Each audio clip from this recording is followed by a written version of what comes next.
From Rick Perry to Scott Walker to Ted Cruz to Chris Christie, a who's who of Republicans will descend on Iowa Saturday, most testing the waters for a possible presidential bid.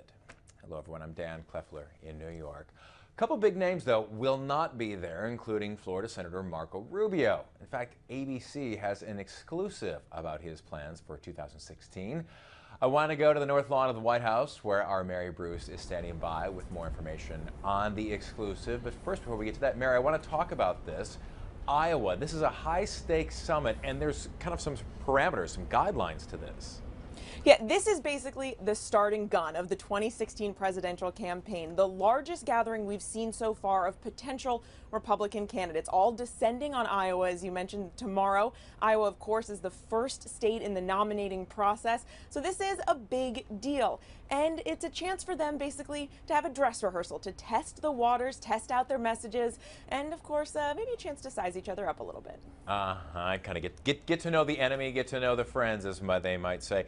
So who was invited to this? Because it isn't just a matter of just putting your name on the guest list and automatically getting the invite, right?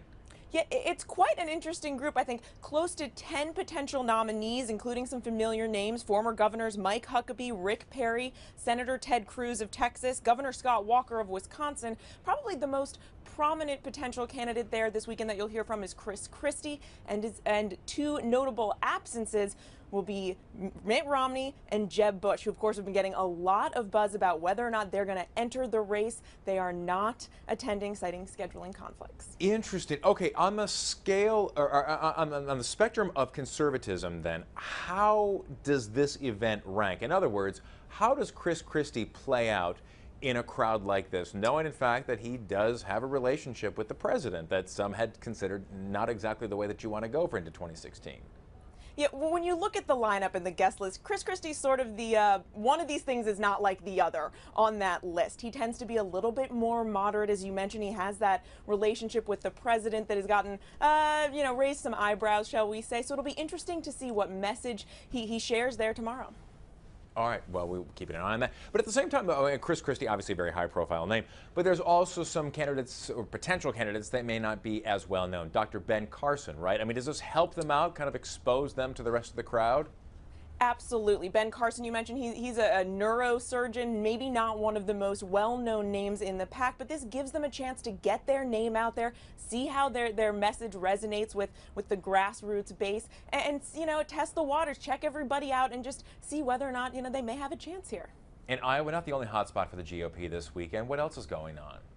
That's right. Also this weekend, there will be a forum. Not top, but three of the leading potential candidates will be sitting down talking together at a forum that includes Senator Ted Cruz, Senator Rand Paul, and Florida Senator Marco Rubio, all sitting down to have a wide-ranging discussion. It will all be moderated by our ABC, Jonathan Karl. Okay, and speaking on that leads me into my question. What is this about Senator Rubio that we've learned?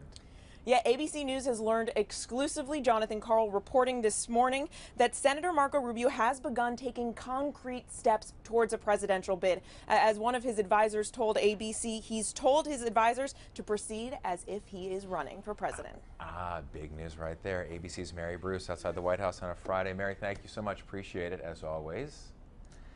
And as Mary mentioned, that panel, moderated by our Jonathan Karl, will be live streamed on abcnews.com this Sunday morning at 11:30 Eastern Time. You can keep up to date with this story in real time by downloading the ABC News app and starring the story for exclusive updates on the go. For now, I'm Dan Kleffler in New York.